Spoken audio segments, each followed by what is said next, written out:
today's thing is a really interesting thing, and I already gave it away last time what it was, or I would have played a little game, getting you to try to guess what the thing was by giving you small little hints, descriptive hints about it. You can do it anyway. I forgot. Okay. Yeah. Oh, you did? Okay. That's cool. You mean this wasn't, you're not thinking about it all week long?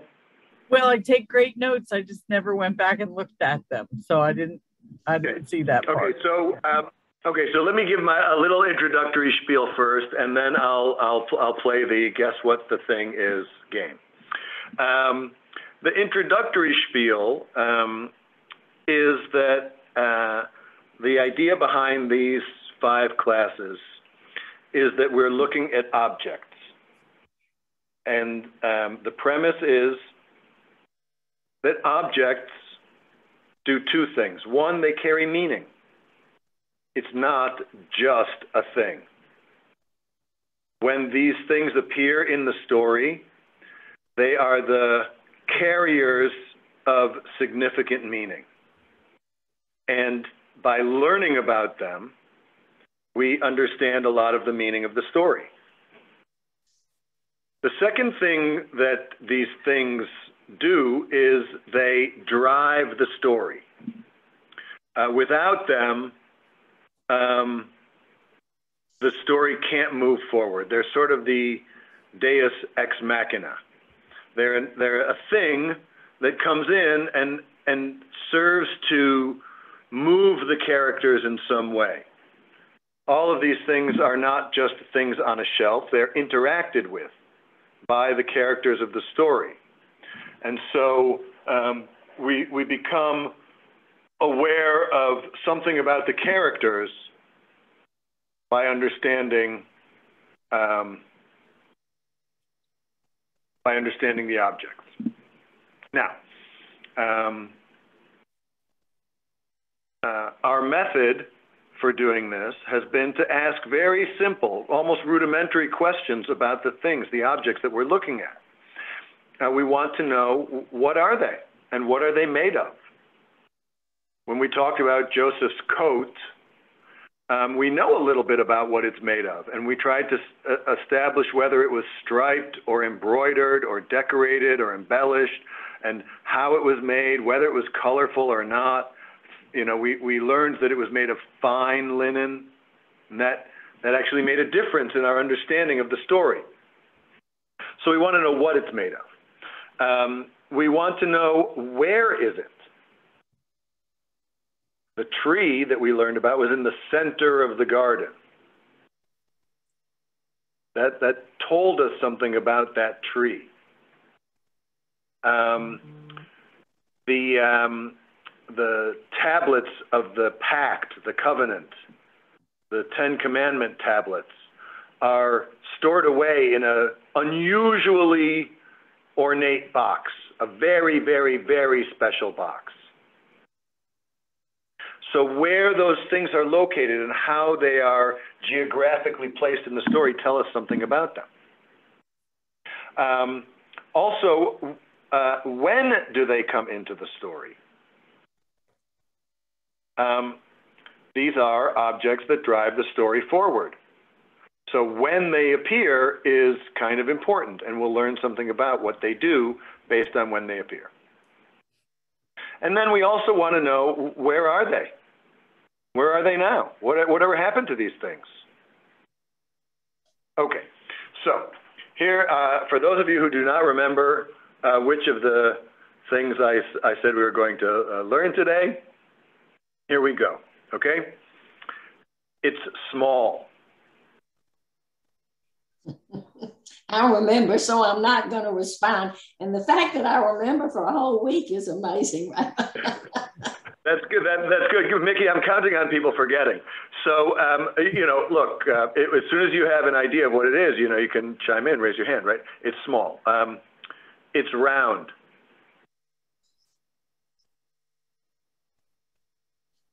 It's white.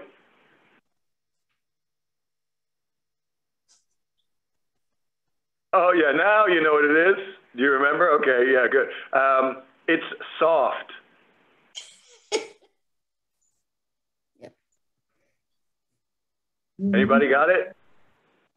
Yeah? Okay, what is it? Marshmallow. It's marshmallow. Should I say? Manna. It's manna. It's manna. That's right. It's the manna. As you will see, actually just simply describing this stuff is going to be a challenge. There are really just two principal places in the Bible that talk about manna. There's not a lot of descriptive scripture. But the story in which the manna takes place is lengthy. It's just a little wordy. So we're going to read the whole story. I'm going to go through it kind of quickly. And we're going to focus our attention most specifically on the item itself. Okay, any questions on any of that so far?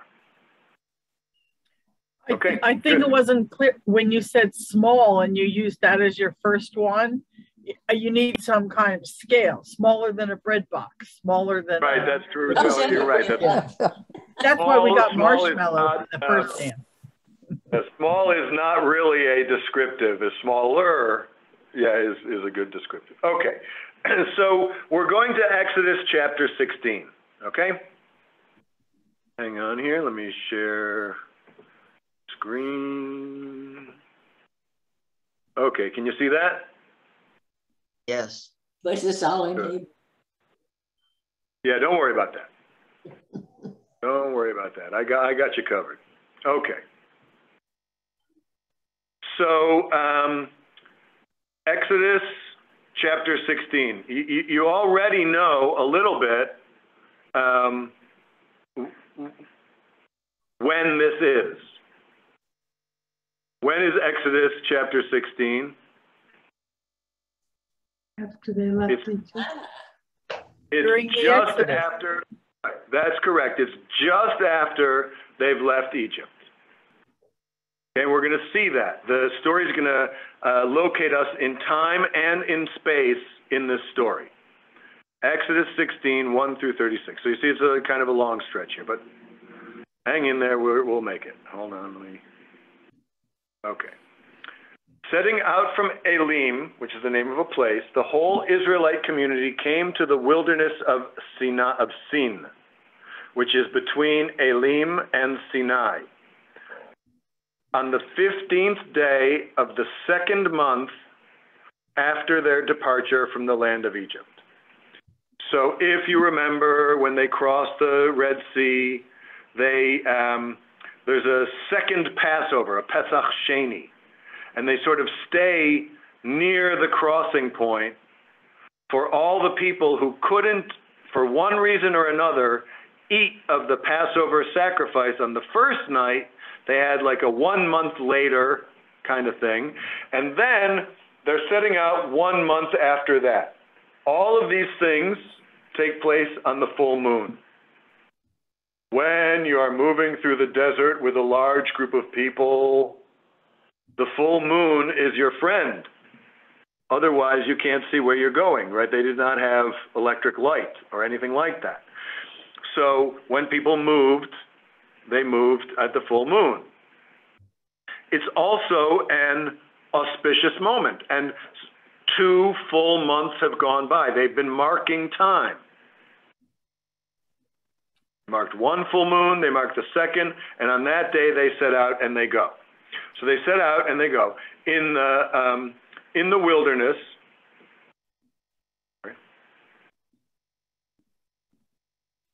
make sure that, good. Now, in the wilderness, the whole Israelite community grumbled against Moses and Aaron. Right? We've seen this before. You're familiar with this phenomenon. The Israelites are a grumbly people. Vayilonu, they complain, is often the translation.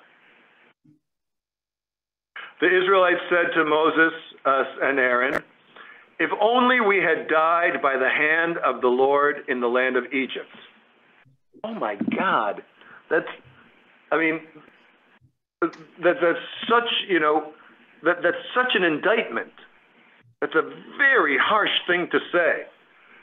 I'd rather be dead in Egypt, because at least there, when we sat by the flesh pots, when we ate our fill of bread. Yes, Barbara. What do they mean by flesh pots in this case? Yes, that is a very good question.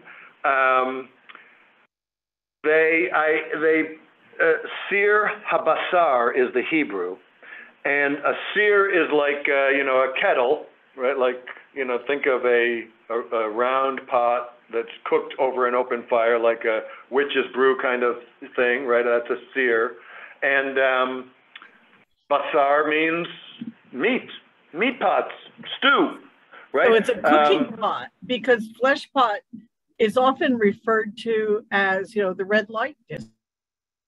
Yes, so it's not that.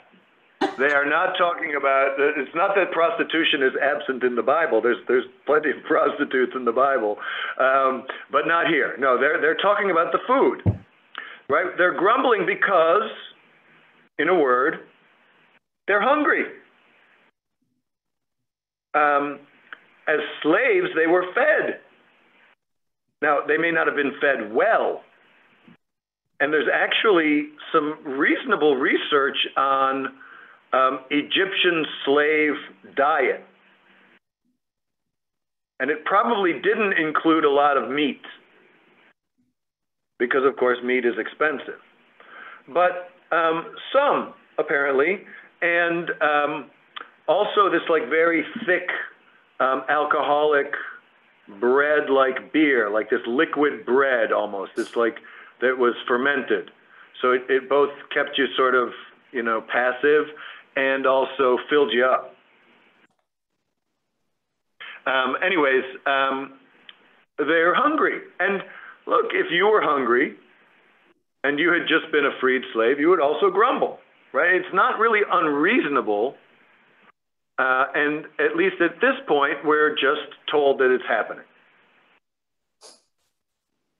Better we should be dead than hungry. And personally, I've never really been hungry, where I couldn't find food. So I don't know, but people do say, and there are other places in the Bible, like in the book of Echa, Lamentations. The lucky ones were the ones who died by the sword, rather than by starvation. So starvation is pretty horrible. And if they really are, well, it's pretty bad. Okay, so you can hear, I'm trying to be sympathetic to their grumbling, at least initially.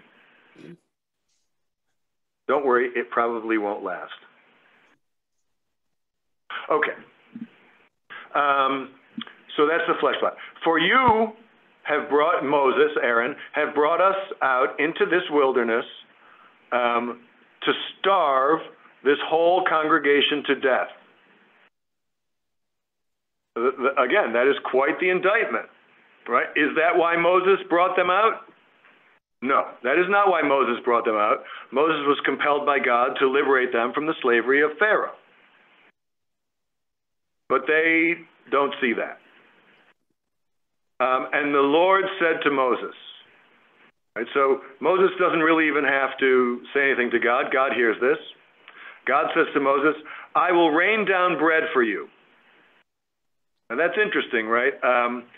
Mamtir is the word. And if you know the davening a little bit, we say ten tal umatar. Matar is like dew, right? It's stuff that falls from heaven. Water, condensation that's gathered out of the sky, right? It's not like bubbling up kind of water, right? So I will condense for you from the sky bread.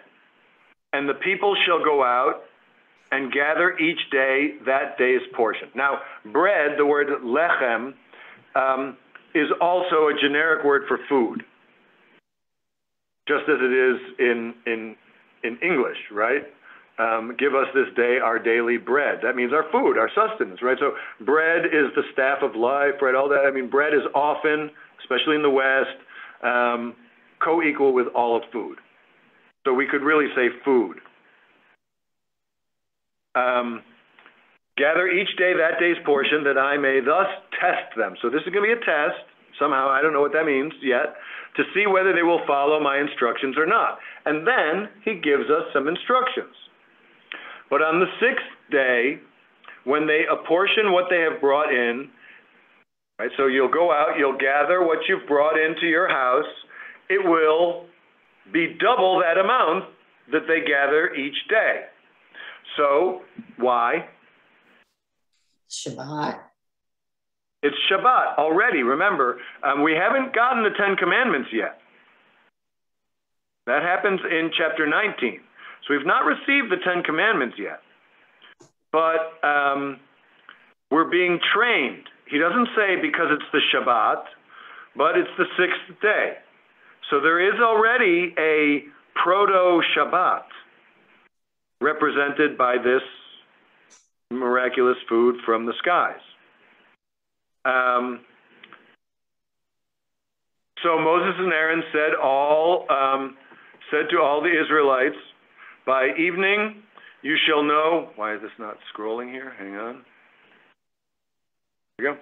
By evening you shall know it was the Lord who brought you out of the land of Egypt, and in the morning you shall behold the presence of the Lord, because he has heard your grumblings against the Lord. For who are we that you should grumble against us?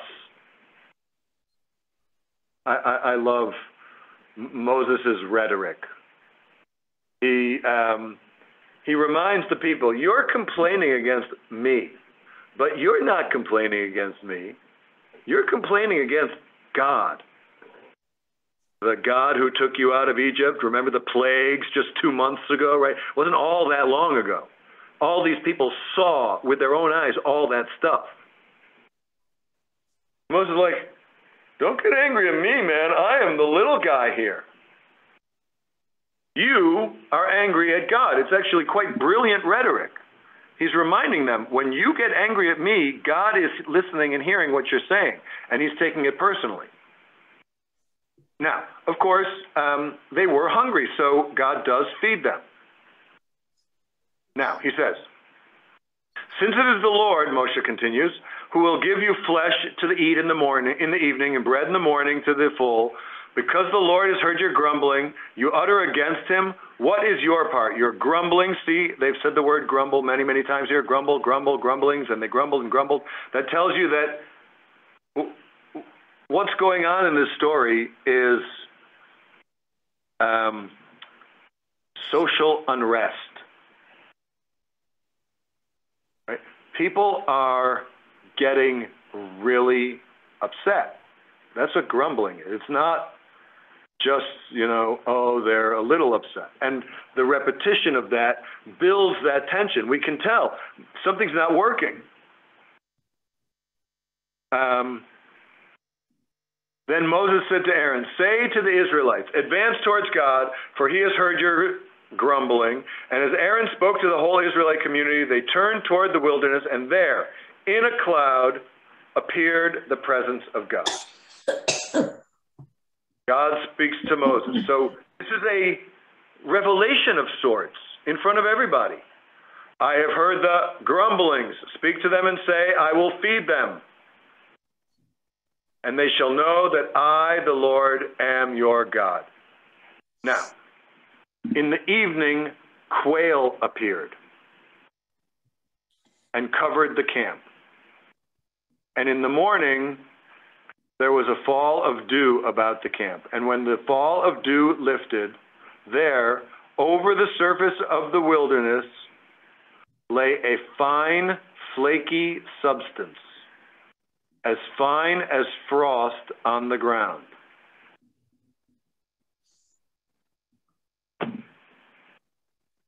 Okay.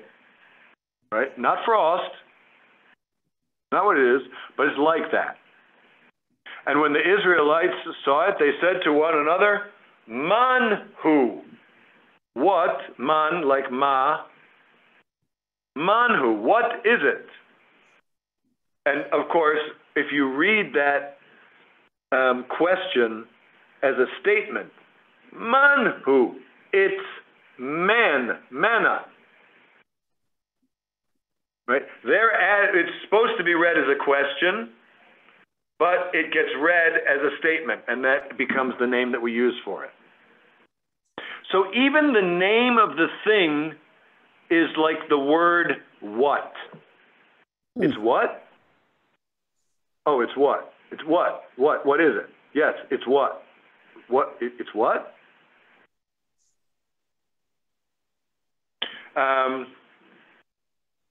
For they did not know what it was, which means that it is an unusual substance, right? I mean, these are people who live natural lives.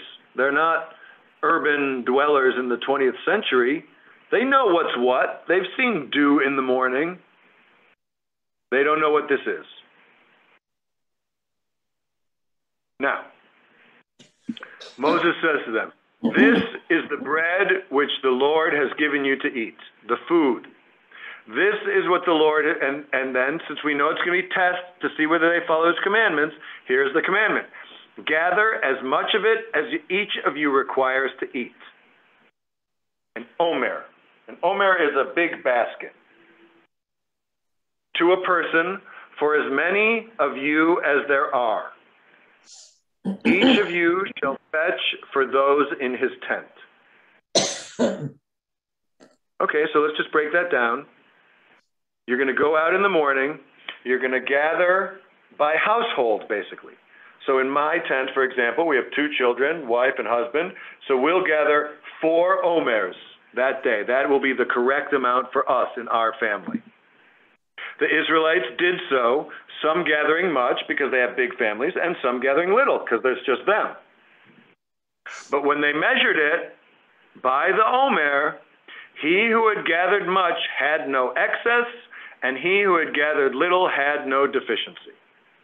So no matter how much you actually gathered, when you put it in an omer measuring basket, it was always exactly an omer. Pretty miraculous stuff. One thing we can say for sure is this is supernatural. It's kind of like gas. Thing. Kind of like gas, it expands to the interesting. In other words, it could be sort of like wispy, right? But no, because it doesn't only expand, it also contracts. If you gather too much of it, it has to contract, and it knows based on your measuring basket. That's some pretty amazing stuff. And Moses says to them, there's more instruction, okay? Moses says to them, let no one leave any of it over until morning. Meaning you have to eat all of what you had today. There's no leftovers. Okay? You can only eat what you gathered today. You will not be able to eat anything you gather today tomorrow. That's what that means. But, of course, the Israelites pay no attention to that because they're hungry. They're slaves. They're nervous. They're food insecure. They're in the desert. And they saved some over. They left some over until the morning. And it became infested with maggots and stank. Yeah. Right? There's an emergency self-destruct system built into manna. It will rot, and maggots will and become inedible completely. It will only last. So it comes in the morning, you eat it that day, and you can't save any until the next day.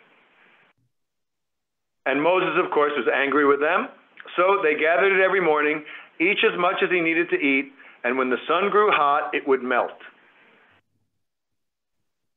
Again, what is this stuff? It melts in hot temperatures. I guess marshmallow is not totally off. Now, on the 6th day, they gathered double the amount of food, 2 omers for each. And when all the chieftains of the community came to tell Moses, he said to them, "This is what the Lord meant. Tomorrow is a day of rest." So Moses introduces the Sabbath before the commandment. I love that. A holy Sabbath. Bake what you would bake and boil what you would boil. And all that is left, put aside to be kept until morning. Because, of course, the next morning is going to be Sabbath.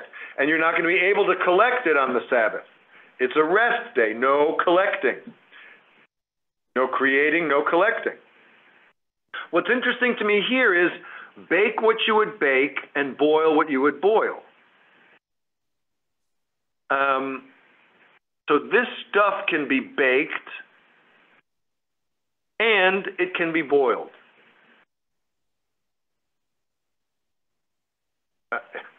I don't think that helps us clarify. You know, like I think wheat gluten, seitan. You know, you can bake that or you can boil it, right? But it doesn't melt it at hot temperature. It's not small and wispy. What other things? I mean, what other bread can you boil?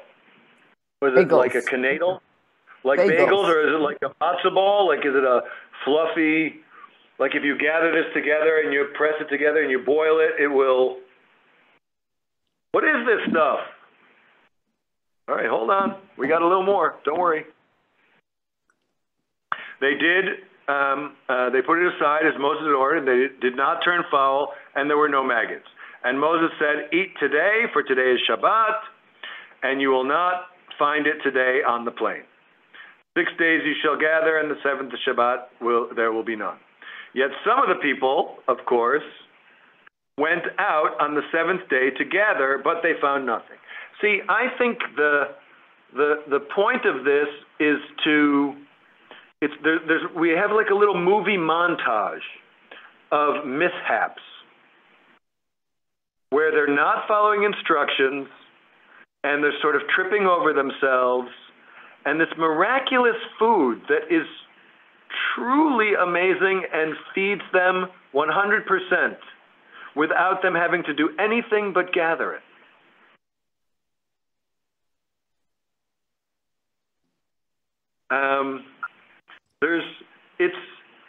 They're learning, right? They're little kids stumbling and falling and having these rules set up so that they have to learn how to step and walk. Okay, now, the house of Israel named it Manna. Here, verse 31. It was like coriander seed. What's coriander seed like? It's small. It's big. It's about the size of a black pepper kernel, right? It's not a teeny tiny seed like mustard seeds or broccoli seeds or something like that.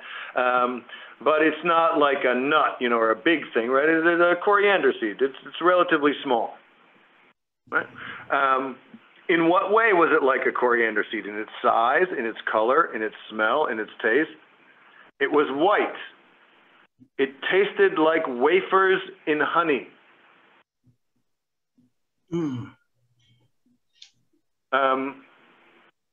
So now I have a bakeable, boilable, sweet wafer-like thing that tastes sort of like honey and in some way, though not in color, is like coriander.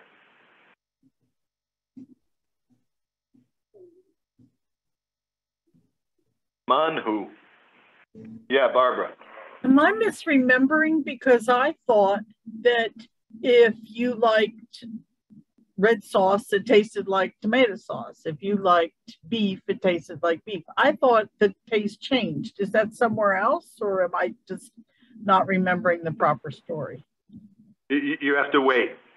I want to know what happened to the quail. Ugh. Yeah. Well, look, there's another story of quail, right? They complain again. Yeah. And they want, and, God is like, you want quail? I'll give you quail.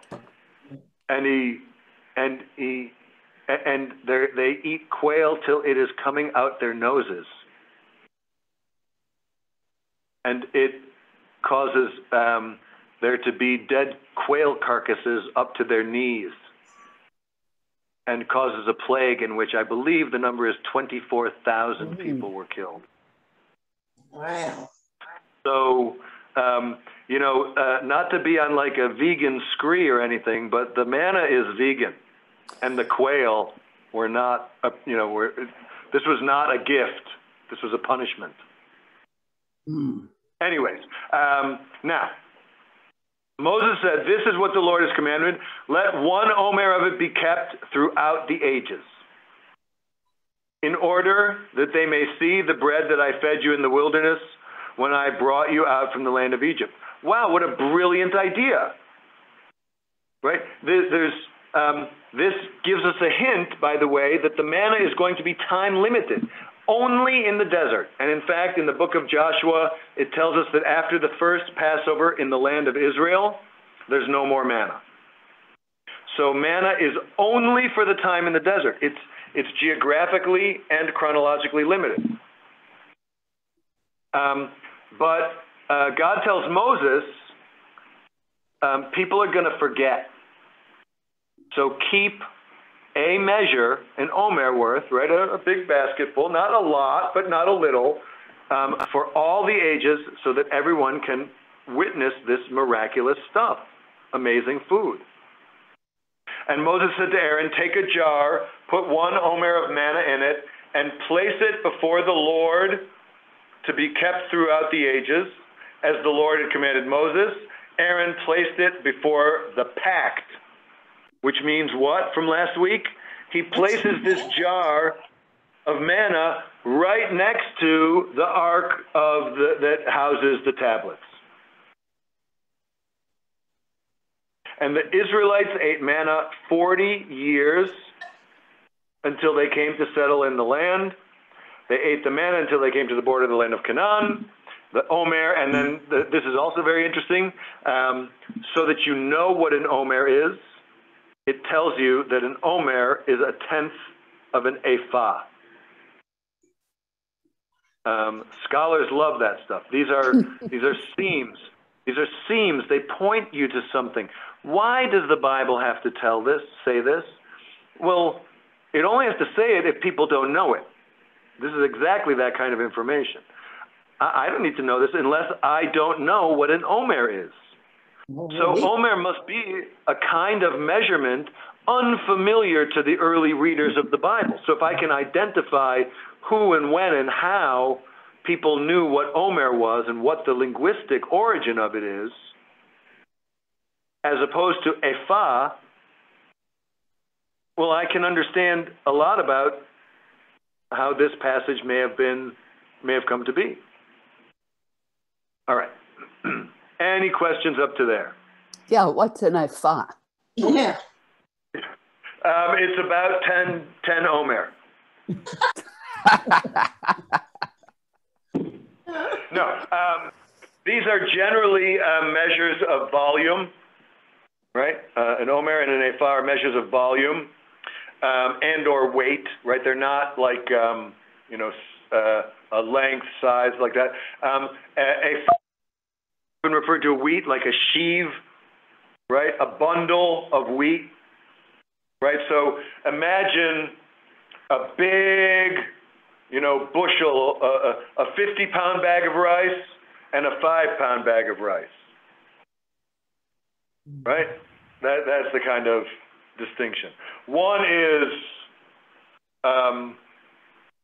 bulk quantity, that's an ephah, and one is, home, on the grocery shelf size quantity.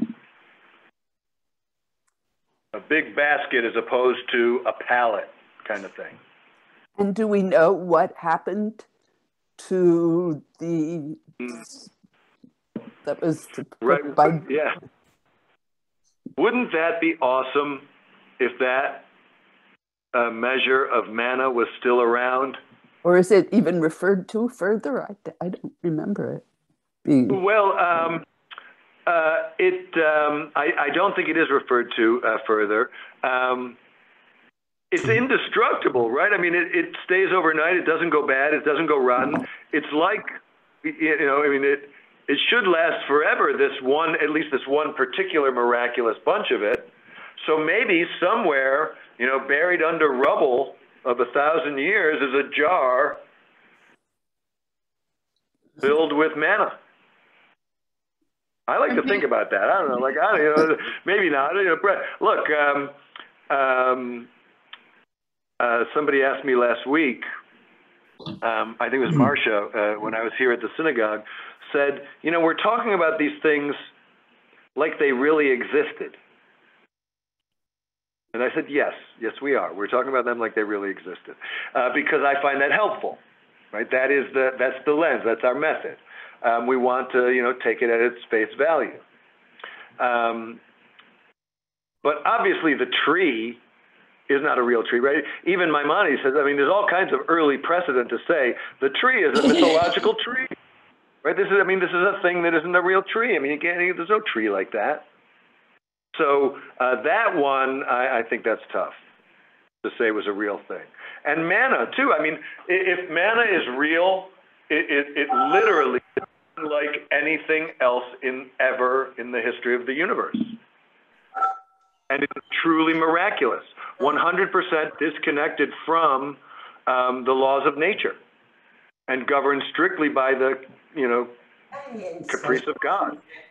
I wasn't really asking if it was a real thing, Right. so much as whether it reappears. I don't recall that it does, but I do not believe that it does.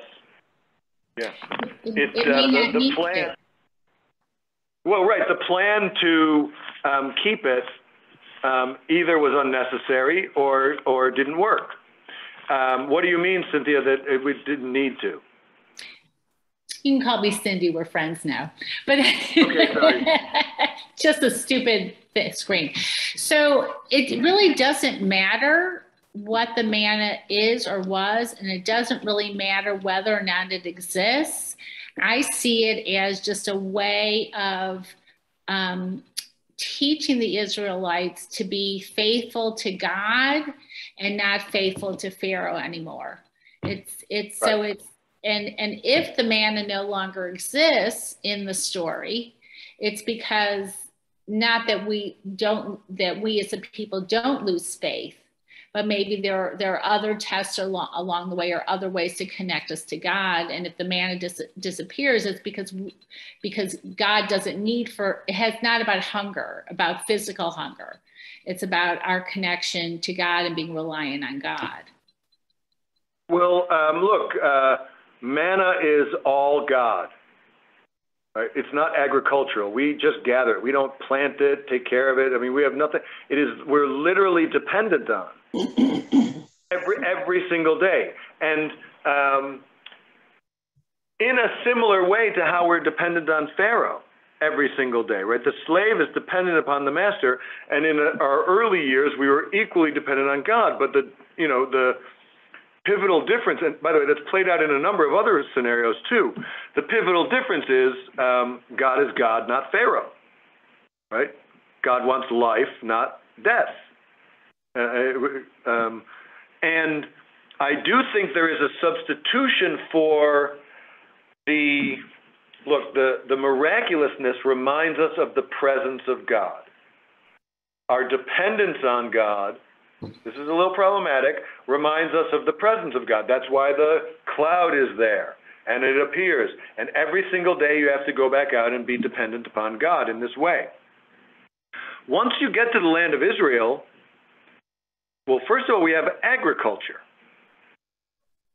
We are going to grow our own food, much more reliable. And the story of the Bible is the story of the increasing independence of the Israelites.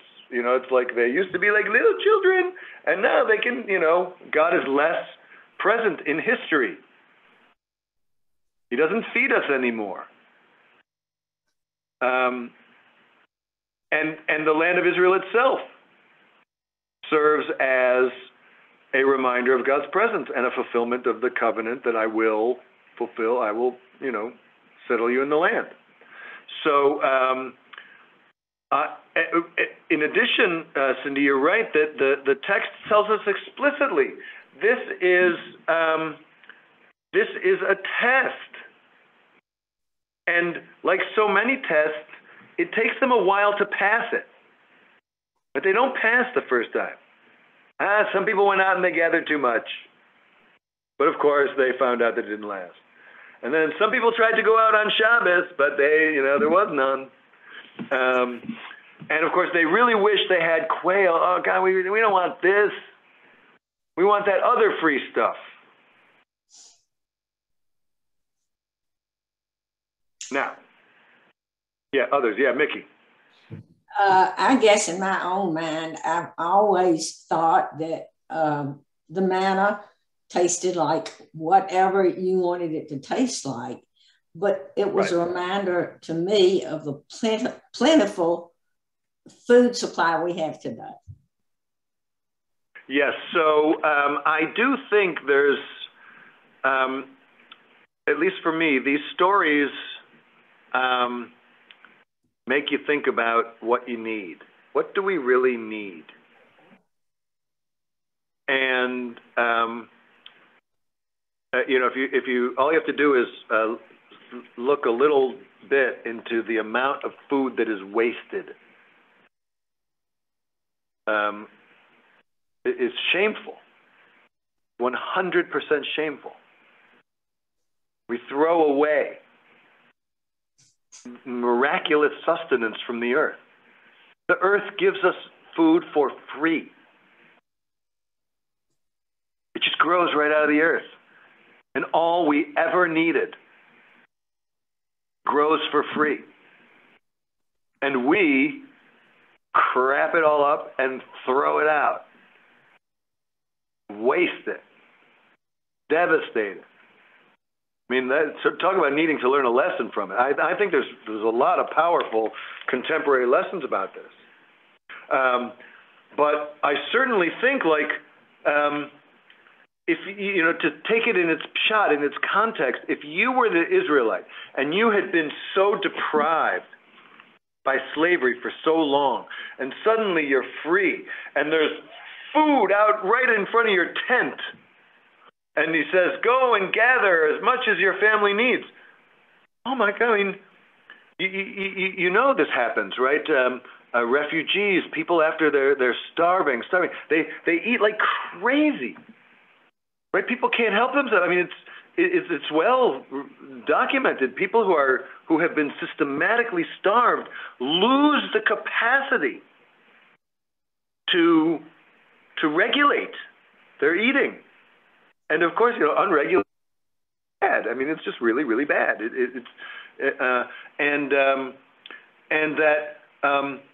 That eat so much because you feel like it won't be enough. That sense of deprivation, it's clearly part of the test is to see whether you can feel like you have enough and not need to stuff yourself with quail. Now, let's push ahead a little bit more into this next passage, because we're going to see very soon where that idea of it tasting like all kinds of different things come from. So now here we are, the other place that mentions, come on.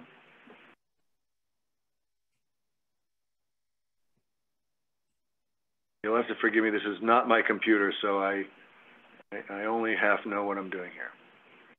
I'm a Mac person and this is a PC, so. Okay. Now we're in the book of Numbers. The people took to complaining again, and God heard and was incensed. A fire from God broke out against them, ravaging the outskirts of the camp. Very, very interesting. It's hard to know exactly what that means, but it's not good. God's fire is direct, direct and obvious punishment. Moses prayed to God and the fire died down. And that place was named Tav-erah because of the be'er, the fire. That's a word related to fire. Now, the riffraff, the asaf-suf. Anybody know who the riffraff are? What's that play? What's that?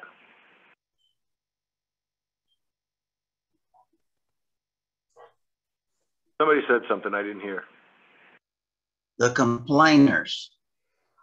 The complainers. Well, they're all the complainers, but the riffraff in their midst. This is one of those words that does not appear elsewhere. Asaf Suf. It's an unusual word. It's an odd word. And nobody really knows what it means. From its context, it's a group of people who are complaining, right? Who are, disruptive and not behaving. So we call them riffraff, right? It was a play, right? Where one of the bad guys is called Riffraff, right? Isn't that Bye Bye Birdie? Is that Bye Bye Birdie? Is it Riffraff? Or maybe, anyways, I can't remember. Is it Oliver Twist? Is it Oliver Twist? It's something like that, but it's like it's a bad thing. And some of the commentaries suggest that it's the same as it's a reference back to, in Hebrew, the Erev Rav, the mixed multitude. The Israelites were not alone when they left Egypt. The book of Exodus says that a large mix of people went with them. So others, Egyptians, Phoenicians, who knows, right? Not Israelites, not descendants of Jacob. But others who are like, the train's leaving, I'm getting on, right? And God has defeated Pharaoh and is liberating this people. Count me in. And they, went along with the Israelites. And the reason why the Midrash says this is the Erev Rav is because they don't like incomplete things. When it says this mixed multitude went with the Israelites, well, what happened to them? We want to know, right? It's hanging. It's left hanging. Where are they? Did they just blend in? Did they disappear? Did they also inherit the land of Israel? What happened to them? And we don't like this. We don't like this group being mentioned out of the middle of nowhere where we don't have the context. So the Midrashic mind does not like that disconnection. Why would you say a word like that over here? Why would you have a reference over here that doesn't go anywhere, right? That's uncomfortable. So they connect the two. Aha! Now I know what happened to the mixed multitude. They morphed pathologically into this bad group, the riffraff. And what did the riffraff do? The riffraff felt a gluttonous craving. And then the Israelites wept, right? They stir up trouble, the riffraff. They got the Israelites all whipped into a frenzy, and they said, if only we had meat. And then I can hear it. I can picture the riffraff going, hey, don't you remember that fish? Oh my God, it was so good. Don't you remember? They're like, yeah, we remember the fish. Yeah, that we used to eat there, free. Yeah, they gave it to us. And cucumbers and melons and leeks and onions and garlic. Sounds pretty good, doesn't it? Who wouldn't want that? And now our gullets are shriveled. There is nothing at all. Nothing but this. And then you have to say it like with the proper, venom, right? This manna, 40 years. By the way, this is an interesting thing. I remember learning this in starvation situations, when they bring in emergency rations. There can be a problem if there's a lack of variety or if there's no flavor. It can be hard to get starving people to eat if the food doesn't taste like anything. Isn't that interesting? Even though they're starving, they may not be able in some way to consume sufficient calories of mush. Right? Mush is not actually good. Like it's good in immediate, but it at a certain point, if it cannot sustain. You need some salt or something. You need something that isn't flavorless. It's very, very interesting. As a speech language pathologist and having worked in nursing homes, frequently they will make mush out of the, some of the residents can't chew properly. So they'll put it in blenders and they've got this blended food and they refuse to eat it for the most part. It doesn't look like what they like. It doesn't taste good. And, that's a real problem. Right, and there's no texture. Yeah, it can be really hard. Yeah, those kinds of things we're a complicated balance. Now, and here too, we see that the manna is described as being like coriander. The manna was like coriander seed, and in color it was like bdellium, which is a kind of brown. The people would go about and gather it. They would grind it. Oh, this is new information. This is something that had to be ground like a grain. Well, now, to be like coriander seed, well, you have to grind seeds, right, to make them edible. Or they would pound it in a mortar, pestle, boil it in a pot, and make it into cakes. And it tasted like rich cream, which I guess is kind of like wafers and honey, but not exactly. And when the dew fell on the camp at night, the manna would fall upon it. Now, we're going to jump to the Talmud. Okay? Those, by the way, are the only two passages in which the manna is mentioned in the Bible. The Gemara now returns, here we are in Masechet Yoma, to the same verse. It states, we remember the cucumbers, the melons, the leeks, etc., etc. Rabbi Ami and Rabbi Asi debate the verse's meaning. One said, they tasted the flavor of all types of food in the manna. That is the source of where you got that understanding, is it's the opinion of Rav Ami or Rav Asi. But they cried because they could not taste the tastes of these 5 foods that they mentioned. So in other words, this is a strange thing, but this is the way the rabbis think. Manna tasted like anything and everything you wanted it to taste like, except cukes, melons, leeks, onions, and garlic.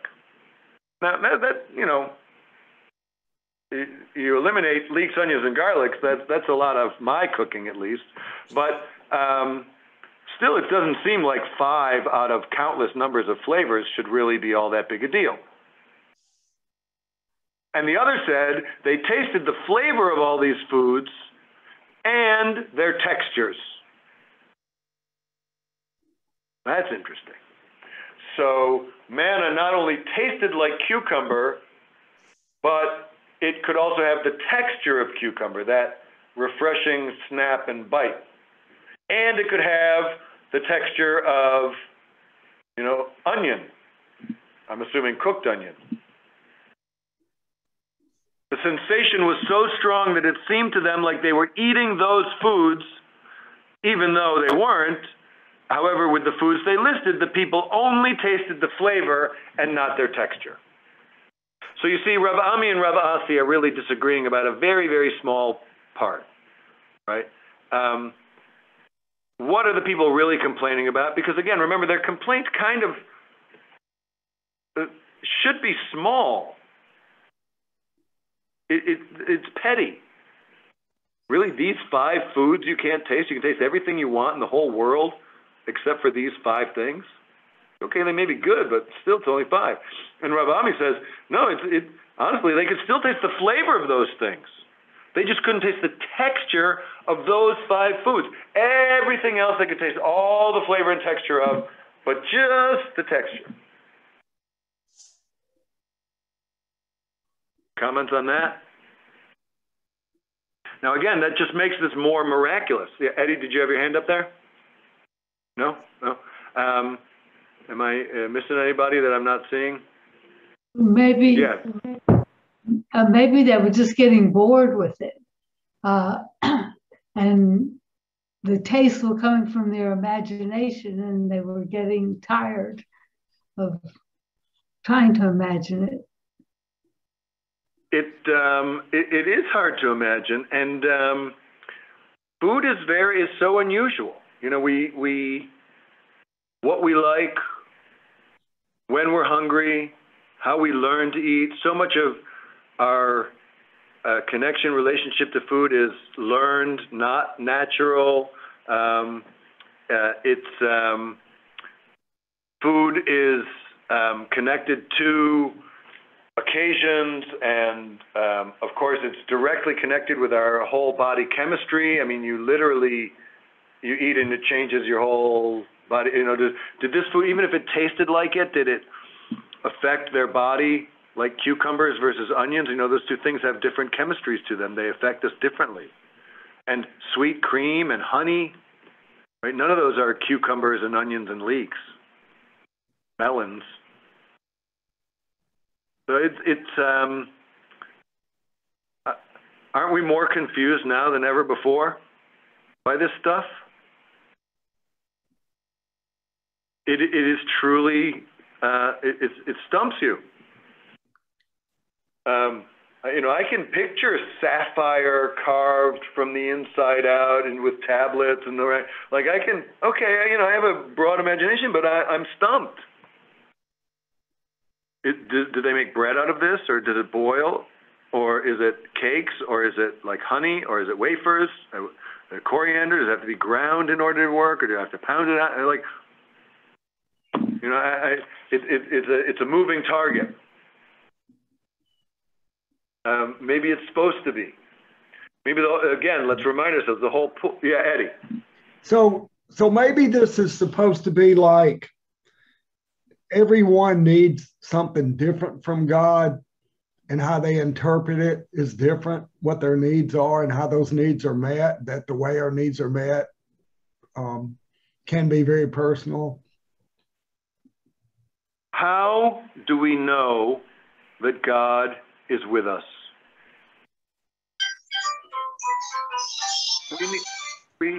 We need to know. We need to know. How do we know? It's a thing. You mean now? Yeah. We don't really. It's a feeling. I mean, there's no one thing that says God is here in this moment, like a tangible thing. Well, are there things which make you feel that way when you see them? Not a thing, but acts of people, things that happen in the world. So that the manna itself is not important what it was, how it tasted. The manna was there so that the people knew God was there. The manna was there so the people were connected to God and not to Moses. And so, right. And of course, God is invisible. Right. It's very hard. Like the Egyptians had visible gods. You could see them.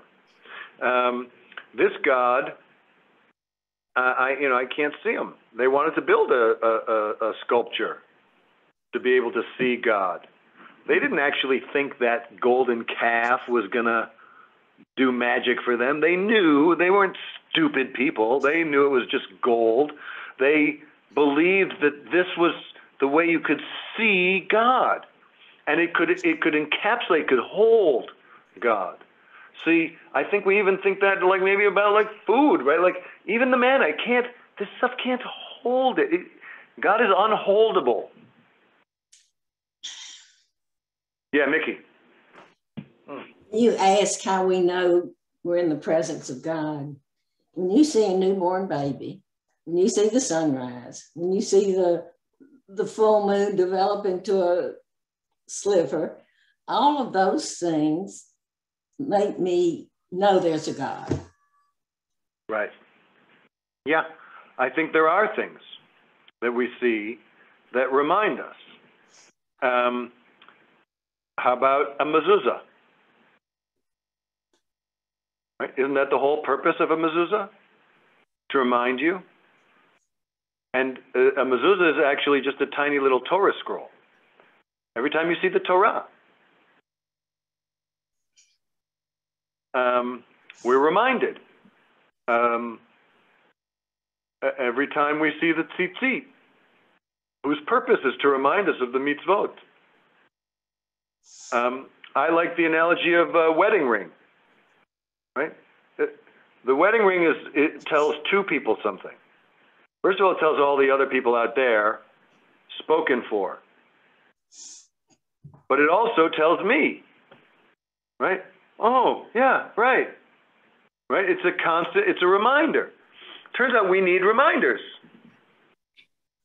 The manna was a daily reminder of our dependence on and the fragility of life, and ultimately the daily reminder of the presence of God, so that even when it's hard to see, we know and believe that God is there.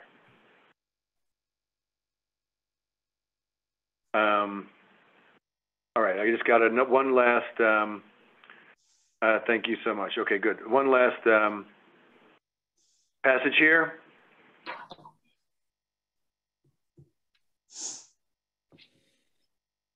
Also from Yoma.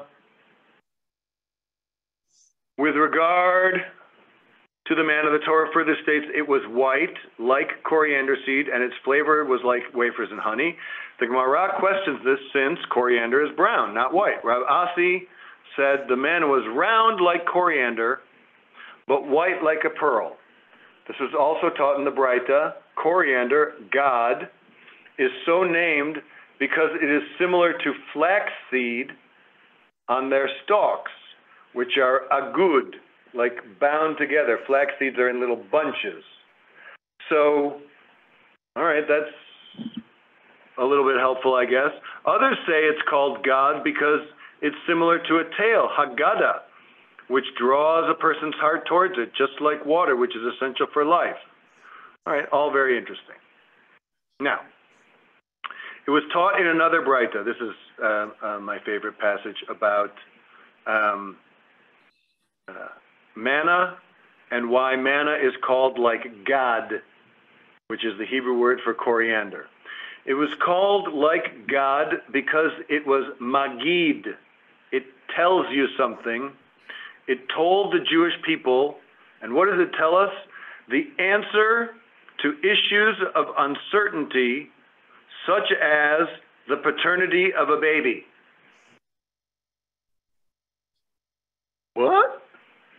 Manna can reveal a baby's paternity in cases where it is uncertain who is the father.